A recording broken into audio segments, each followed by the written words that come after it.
Nós, as forças de defesa e segurança, não estamos com o senhor. Já não estamos com o senhor. O senhor é um bandido, é um impostor, é um corrupto que entrega a casa no CNJ sem concurso.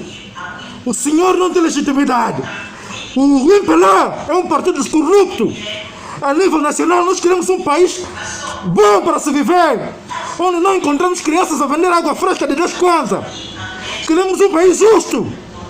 Senhor Presidente, tu, aliás, João Lourenço, não representas a ninguém. Já não és o comandante-chefe. Comandante-chefe é o ACJ, aquele que ganhou as eleições legitimamente, que foi legitimado pelo povo. Seu arrogante, entrega, tu não tens legitimidade. Tu vais causar um golpe de Estado. Tu vais causar perseguição à CNN, ao TPA, a todos esses jornalistas de Vila Tigela que não o Carlos Alberto. Vocês vão morrer, seus cães.